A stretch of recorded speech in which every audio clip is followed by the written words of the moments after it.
magtatanggal ako. Oo, sabi eh. Gawa ni ano yan? Ako din? Opo. Sa video naman na to ay binisita namin ang kauna-unaang shrimp farm dito sa Dilasag, Aurora, ang DR Shrimp Farm, kung saan meron din silang restaurant kung saan pwede mong ipaluto yung mga huli dito sa kanilang mga pan. Hindi lang mga sugpo, meron din silang mga red tilapia dito. At ito yung aming pinagsaluhan sa tanghalian.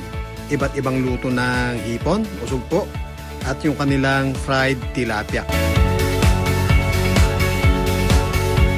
Ito naman yung mga prices ng kanilang mga pagkain dito at ito yung mga halimbawa ng kanilang mga lutong pagkain. Ito ay kinuha ko sa kanilang Facebook page na DR Shrimp Farm. Kaya kung gusto nyong malaman yung iba pang mga information about dito sa kanilang shrimp farm, ay mag-message lang po kayo sa kanilang Facebook page. Dahil dyan, eto ang simbolo ng bayan ng Dilasag, Aurora. Makikita yan sa kanilang mga booth o sa kanilang mga arko tuwing magkakaroon ng Aurora Day or yung tinatawag nila ngayon na Pasidayaw Festival.